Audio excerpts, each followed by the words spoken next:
Hello, you're watching Got Space Game and it's time for DCS in 3 or less. Today I'm in the OH-58 showing you how to set up and fire laser-guided APKWS rockets.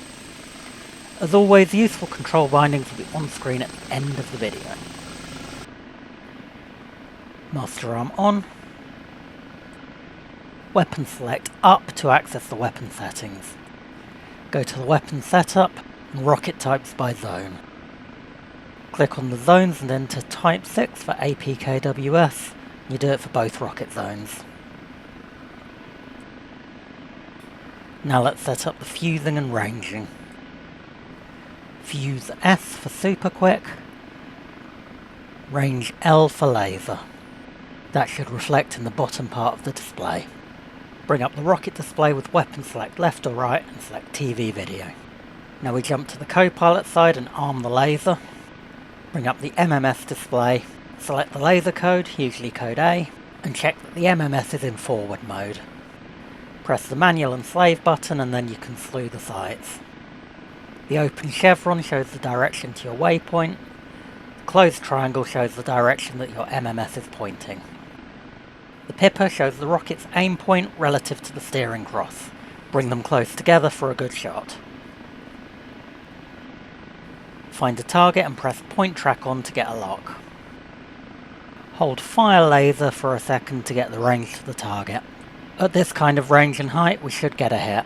Turn towards the target, hold the laser button and squeeze the trigger to the second detent.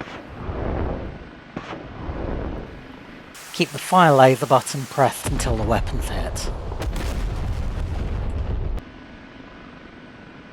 It's important to remember that even though these weapons are guided, they still fly on a ballistic trajectory, so you need to consider the range and your height when you're firing. In a hover at this altitude, 2 to 5 kilometers is a good shot. You can pitch the nose up to get a bit more range if you need to. Alternatively, if your target is nearby, you need to point your nose down and aim more directly at the target. There's a couple of tanks just beyond that nearby tree line, so let's give that a go. Got a point track and lasing. You have the controls. Tilt the nose forward, get the target in the triangle on the HUD. Fire.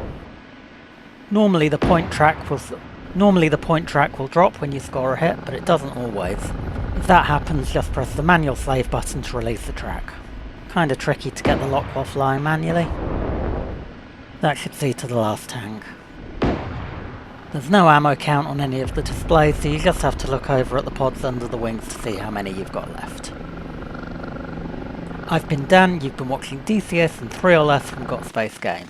Massive thanks to all my Ko-fi supporters, and if you found this video useful, please share it and subscribe to the channel.